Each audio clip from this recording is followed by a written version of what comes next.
Hello friends, welcome to my channel B creation. Friends, ನೀವು ಇನ್ನೂ ನಮ್ಮ ಚಾನಲ್ಗೆ ಸಬ್ಸ್ಕ್ರೈಬ್ ಆಗಿಲ್ಲ ಅಂತ ನೀವು ಸಬ್ಸ್ಕ್ರೈಬ್ ಆಗಿ ಪಕ್ಕದ ಬೆಲ್ ಐಕಾನ್ನ ಕ್ಲಿಕ್ ಮಾಡಿ. ಶ್ರಾವಣಿ ಸುಬ್ರಹ್ಮಣ್ಯ ಧಾರಾವಾಹಿಯ ಶುಕ್ರವಾರದ ಸಂಚಿಕೆಯಲ್ಲಿ ಮೊದಲಿಗೆ ಸುಬ್ಬು, ಅಲ್ಲ ಮೇಡಮ್, ಆ ಮದನ್ನು ಸಾವಿತ್ರಿನ ನಿಜವಾಗ್ಲೂ ಪ್ರೀತಿನೇ ಮಾಡ್ತಿರಲಿಲ್ಲ, ಜಸ್ಟ್ ನಾಟಕ ಆಡ್ತಿದ್ದ ಅಷ್ಟೇ. ಅಂಥವನಿಗೆ ಹೋಗಿ ಹೋಗಿ ನಾವು ಸಾವಿತ್ರಿನ ಕೊಟ್ಟು ಮದುವೆ ಮಾಡಿದ್ದೀವಲ್ಲ ಮೇಡಮ್, ಅವನ ಜೊತೆ ಸಾವಿತ್ರಿ ಹೇಗಾದರೂ ಸಂಸಾರ ಮಾಡ್ತಾಳೋ. ಅದು ಅಲ್ಲದೆ ಇವಾಗ ಸಾವಿತ್ರಿ ಬೇರೆ ಗರ್ಭಿಣಿ ಅಂತ ಹೇಳ್ತಾರೆ. ಆಗ ಶ್ರಾವಣಿ, ಸುಬ್ಬು, ನೀನೇನು ಅದ್ರ ಬಗ್ಗೆ ಚಿಂತೆ ಮಾಡಬೇಡ, ನಾನು ಅವಾಗವಾಗ ಸಾವಿತ್ರಿ ಜೊತೆ ಫೋನಲ್ಲಿ ಮಾತಾಡ್ತಿರ್ತೀನಿ.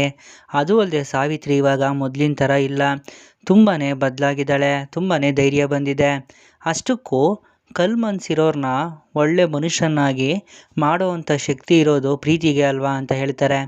ಆಗ ಸುಬ್ಬು, ಮೇಡಮ್ ಏನು ಸಖತ್ತಾಗಿ ಹೇಳಿದ್ರಿ ಮೇಡಮ್, ಅಂದರೆ ನಿಮ್ಮ ಪ್ರಕಾರ ಸಾವಿತ್ರಿ ಮದನ್ನ ಬದಲಾಯಿಸ್ತಾಳಾ ಅಂತ ಕೇಳ್ತಾರೆ. ಆಗ ಶ್ರಾವಣಿ, ಹೌದು ಸುಬ್ಬು, ಖಂಡಿತ ಬದಲಾಯಿಸ್ತಾಳೆ, ಆದರೆ ಅದಕ್ಕೂ ಸ್ವಲ್ಪ ಸಮಯ ಬೇಕಾಗುತ್ತೆ ಅಷ್ಟೇ. ಆದರೆ ನಮಗೆ ಗೊತ್ತಿರೋ ಹಾಗೆ ಸಾವಿತ್ರಿ ಗರ್ಭಿಣಿ ಅಲ್ವಾ, ಇವಾಗ ಅವಳಿಗೆ ಏನಿಲ್ಲ ಅಂದರೂ 4 ತಿಂಗಳು ಆಗಿರುತ್ತೆ. ಪಾಪ ಗರ್ಭಿಣಿ ಆಗಿರೋ ಅವಳಿಗೆ ಒಂದಷ್ಟು ಬಯಕೆ ಅಂತ ಇರುತ್ತೆ ಅಲ್ವಾ ಸುಬ್ಬು, ಅದನ್ನು ಮದನ್ ಆಗಲಿ ಅಥವಾ ವಿಜಯಾಂಬಿಕಾ ಆಗಲಿ ಪೂರೈಸಲ್ಲ, ನಾವೇ ಯಾಕೆ ಅವಳ ಆಸೆಗಳನ್ನೆಲ್ಲ ಪೂರೈಸಬಾರ್ದು ಅಂತ ಹೇಳ್ತಾರೆ. ಆಗ ಸುಬ್ಬು, ಮೇಡಮ್ ಅದ್ರ ಬಗ್ಗೆ ನೀವು ಯಾಕೆ ಚಿಂತೆ ಮಾಡ್ತೀರಾ, ನನಗೆ ವರ ಹೇಗೋ ಸಾವಿತ್ರಿ ಕೂಡ ಹಾಗೆ. ಸಾವಿತ್ರಿ ನನ್ನನ್ನು ಅಣ್ಣ ಅಂತ ಯಾವತ್ತು ಕರೆದ್ಲೋ ಆವತ್ತಿಂದ ನಾನು ಕೂಡ ಅವಳನ್ನ ಮನಸಾರೆ ತಂಗಿ ಅಂತ ಒಪ್ಕೊಂಡಿದ್ದೀನಿ ಮೇಡಮ್. ತಂಗಿ ಗರ್ಭಿಣಿ ಆಗಿದ್ದಾಳೆ ಅಂತಂದರೆ ಅಣ್ಣನಾಗಿ ಅವಳ ಆಸೆ ಪೂರೈಸೋದು ನನ್ನ ಕರ್ತವ್ಯ ಅಲ್ವಾ ಮೇಡಮ್, ನಾನು ಅದನ್ನು ಖಂಡಿತ ಮಾಡೇ ಮಾಡ್ತೀನಿ ಅಂತ ಹೇಳ್ತಾರೆ. ಆಗ ಶ್ರಾವಣಿ, ಅಲ್ಲ ಸುಬ್ಬು, ಸಾವಿತ್ರಿ ಗರ್ಭಿಣಿ ಅನ್ನೋ ವಿಷಯ ಗೊತ್ತಿರೋದು ನಮಗೆ ಮಾತ್ರ. ಒಂದು ವೇಳೆ ಇದ್ದಕ್ಕಿದ್ದಾಗೆ ಅಪ್ಪನಿಗೇನಾದರೂ ಸಾವಿತ್ರಿ ಗರ್ಭಿಣಿ ಆಗಿರೋ ವಿಷಯ ಗೊತ್ತಾದರೆ ಅವ್ರ ರಿಯಾಕ್ಷನ್ ಹೇಗಿರುತ್ತೆ ಅಂತ ನನಗೆ ಟೆನ್ಷನ್ ಆಗ್ತಿದೆ ಅಂತ ಹೇಳ್ತಾರೆ. ಆಗ ಸುಬ್ಬ, ಹೌದಲ್ವಾ ಮೇಡಮ್, ಯಜಮಾನ್ರಿಗೆ ಈ ವಿಷಯನೇ ಗೊತ್ತಿಲ್ಲ, ಸಾವಿತ್ರಿ ಗರ್ಭಿಣಿ ಅನ್ನೋ ವಿಷಯ ಯಜಮಾನ್ರಿಗೆ ಏನಾದರೂ ಗೊತ್ತಾದರೆ ಏನು ಮೇಡಮ್ ಮಾಡೋದು ಅಂತ ಸುಬ್ಬು ಕೂಡ ಹೇಳ್ತಾರೆ. ಮತ್ತು ಇಲ್ಲಿ ವೀರು ಮನೆಯವ್ರನ್ನೆಲ್ಲ ಕರೆದಿರ್ತಾರೆ.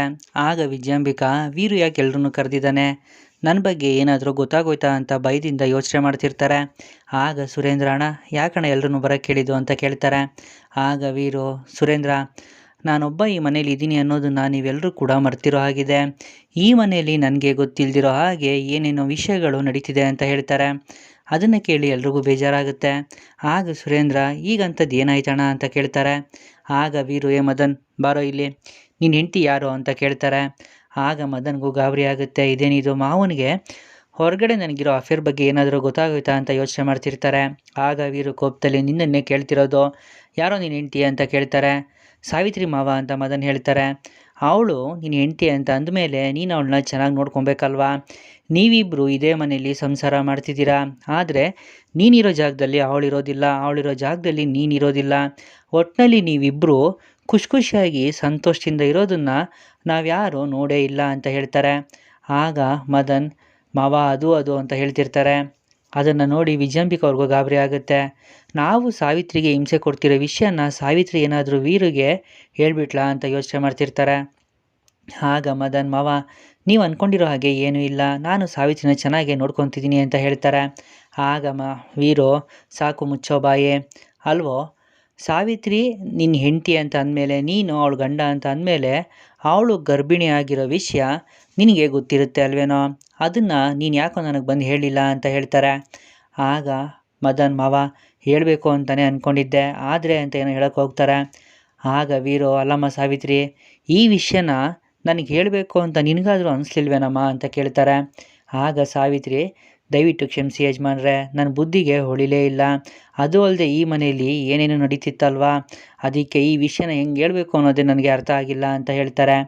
ಆಗ ವೀರು, ಅಯ್ಯೋ ದಡ್ಡಿ, ಮನೆಯಲ್ಲಿ ಸಮಸ್ಯೆಗಳು ಇದ್ದೇ ಇರುತ್ತೆ, ಇಂಥ ವಿಷಯಗಳನ್ನ ಹೇಳಿದಾಗಲೇ ಅಲ್ವಾ ಮನೇಲಿ ಕೂಡ ಎಲ್ಲರೂ ಖುಷಿ ಪಡೋಕ್ಕಾಗೋದು. ನೋಡಿ, ಎಲ್ರಿಗೂ ಹೇಳ್ತಿದ್ದೀನಿ, ಸರಿಯಾಗಿ ಕೇಳಿಸ್ಕೊಳ್ಳಿ, ಸಾವಿತ್ರಿ ನಮ್ಮನ್ನು ಎಷ್ಟು ಚೆನ್ನಾಗಿ ನೋಡ್ಕೊಂಡ್ಲು ಅದಕ್ಕಿಂತ 100 ಪಟ್ಟು ಚೆನ್ನಾಗಿ ಅವಳನ್ನು ನೋಡ್ಕೊಬೇಕು. ಮತ್ತು ಅವಳು ಈ ಮನೆಗೆ ಸೊಸೆ ಅಂತ ಅಂದರೆ ಮಹಾಲಕ್ಷ್ಮಿ ಇದ್ದಾಗೆ, ತಾಯಿ ಆಗ್ತಿರೋ ಹೆಣ್ಣು ದೇವತೆಗೆ ಸಮ.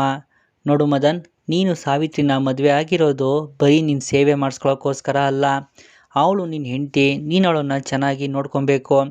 ಹೆಂಡತಿಯಾಗಿ ಬಂದವಳು ನಮ್ಮ ಜೊತೆ ಜೀವನನ ಹಂಚ್ಕೊತಾಳೆ, ತಾಯಿ ಸ್ಥಾನ ತಗೊತಾಳೆ, ನಮ್ಮ ಜೊತೆ ಕಷ್ಟ ಸುಖ ಹಂಚ್ಕೊಂಡು ತನ್ನ ಸರ್ವಸ್ವನು ನಮಗೋಸ್ಕರ ತ್ಯಾಗ ಮಾಡ್ತಾರೆ. ಒಟ್ಟಿನಲ್ಲಿ ಜೀವಕ್ಕೆ ಜೀವ ಕೊಡೋ ಅಂಥ ಹೆಣ್ಣು ಅಂತಂದರೆ ಅದು ಹೆಂಡತಿ ಮಾತ್ರ. ಇನ್ನು ಮುಂದೆ ನೀನು ಇವಳನ್ನ ಚೆನ್ನಾಗಿ ನೋಡ್ಕೊಬೇಕು, ಮಗು ಥರ ಟ್ರೀಟ್ ಮಾಡಬೇಕು, ಅರ್ಥ ಆಯ್ತಾ ಅಂತ ಹೇಳ್ತಾರೆ. ಆಗ ಮದನ್ ಸರಿ ಮಾವ, ನಾನು ಇವಳನ್ನ ಚೆನ್ನಾಗಿ ನೋಡ್ಕೊತೀನಿ ಅಂತ ಹೇಳ್ತಾರೆ. ಸರಿ, ಇವಳನ್ನ ರೂಮಿಗೆ ಕರ್ಕೊಂಡು ಹೋಗು ಅಂತ ವೀರು ಹೇಳಿದ್ಮೇಲೆ ಮದನ್ ಸಾವಿತ್ರಿನ ಅಲ್ಲಿಂದ ಕರ್ಕೊಂಡು ಹೋಗ್ತಾರೆ. ಆಗ ವಂದನಾ, ಬಾವ ನೀವು ಎಲ್ಲರ ಜೊತೆ ಮಾತಾಡಬೇಕು ಅಂತ ಅಂದಾಗ ನನಗೂ ಕೂಡ ಒಂದು ಕ್ಷಣ ಗಾಬರಿ ಆಗೋಗಿತ್ತು, ದಯವಿಟ್ಟು ಕ್ಷಮಿಸಿ. ಸಾವಿತ್ರಿ ಗರ್ಭಿಣಿ ಅನ್ನೋ ವಿಷಯ ನಾನು ಕೂಡ ನಿಮ್ಮ ಹತ್ರ ಹೇಳ್ಕೊಳಕ್ಕಾಗಿಲ್ಲ ಅಂತ ಹೇಳ್ತಾರೆ. ಆಗ ವೀರು, ಪರವಾಗಿಲ್ಲ ಬಿಡಮ್ಮ, ಇನ್ಮುಂದೆ ಈ ಮನೆಯಲ್ಲಿ ಏನೇ ವಿಷಯ ಇದ್ರೂ ನನಗದು ಗೊತ್ತಾಗಬೇಕು, ಇಲ್ಲ ಅಂತಂದರೆ ಇನ್ನೊಬ್ಬರನ್ನ ನಂಬಿ ತಪ್ಪೆಜ್ಜೆ ಇಟ್ಬಿಡ್ತೀವಿ ಅಂತ ವಿಜಯನ ನೋಡಿಕೊಂಡು ಹೇಳಿ ಅಲ್ಲಿಂದ ಹೋಗ್ತಾರೆ.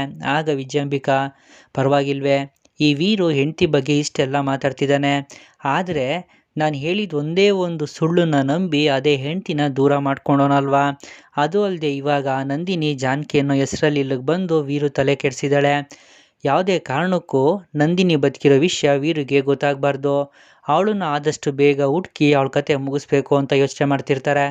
ಮತ್ತು ಇಲ್ಲಿ ನಂದಿನಿ ಅವರು ಅಡುಗೆ ಮನೆಯಲ್ಲಿ ಸಾವಿತ್ರಿಗೆ ಅಂತ ಮಾಡಿರೋ ತಿಂಡಿನೆಲ್ಲ ಬಾಕ್ಸ್ಗೆ ಹಾಕ್ತಿರ್ತಾರೆ. ಅದೇ ಸಮಯಕ್ಕೆ ಶ್ರಾವಣಿ ಮತ್ತು ಸುಬ್ಬು ಇಬ್ಬರು ಕೂಡ ಅಲ್ಲಿಗೆ ಬರ್ತಾರೆ. ಅಮ್ಮ, ಇದೇನಿದು ಇಷ್ಟೊಂದು ತಿಂಡಿ, ಯಾರು ಮಾಡಿದ್ದು ಅಂತ ಕೇಳ್ತಾರೆ.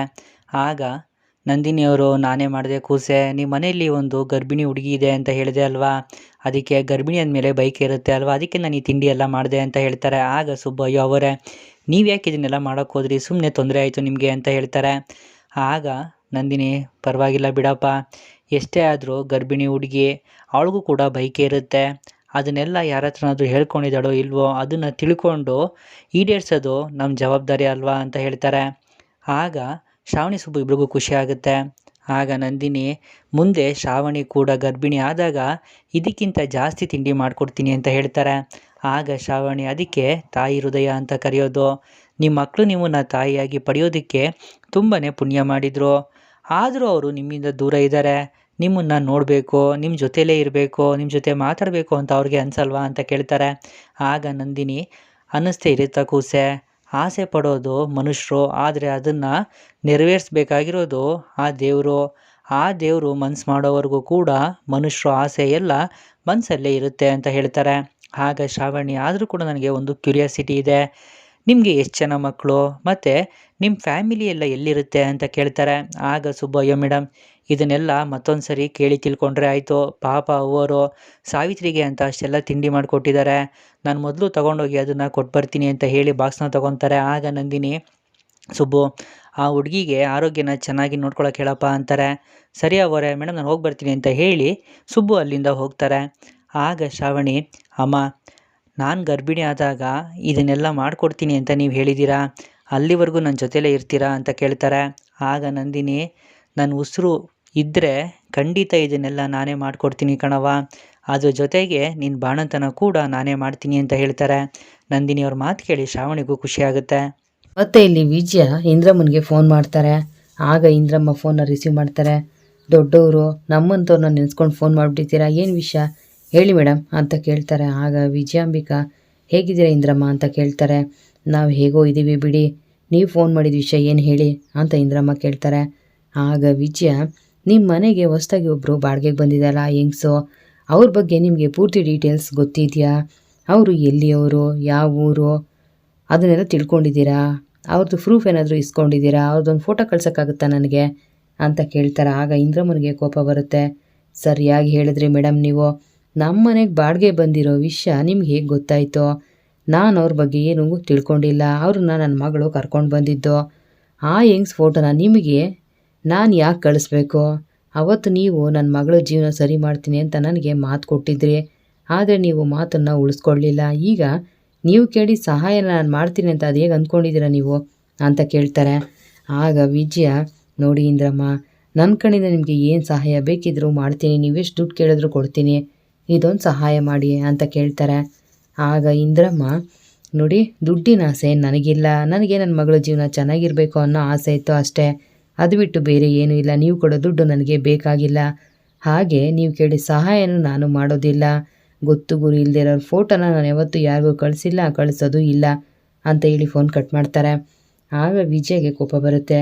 ಈ ಹೆಂಗ್ಸ್ಗೆ ದುಡ್ಡಿನ ಮೇಲೆ ಆಸೆನೇ ಇಲ್ಲ, ಕಾಂತಮ್ಮನಿಗೆ ಆಸೆ ಇದೆ, ದುಡ್ಡು ಕೊಡ್ತೀನಿ ಅಂದರೂ ಕೆಲಸ ಮಾಡ್ತಿಲ್ಲ, ಆ ಮನೇಲಿ ನಾನು ಹೇಳಿದ ಕೆಲಸ ಮಾಡೋರು ಯಾರಿದ್ದಾರೆ ಅಂತ ಯೋಚನೆ ಮಾಡ್ತಾ ಇರ್ತಾರೆ, ಅವ್ರಿಗೆ ಭಾವ ನೆನಪಾಗ್ತಾರೆ. ಅವ್ರ ಬಗ್ಗೆ ಯೋಚನೆ ಮಾಡ್ತಾ ವಿಜಯ ನಗ್ತಾ ಇರ್ತಾರೆ. ಮತ್ತು ಇಲ್ಲಿ ಸುಬ್ಬು ವೀರು ಮನೆಗೆ ಬರ್ತಾರೆ.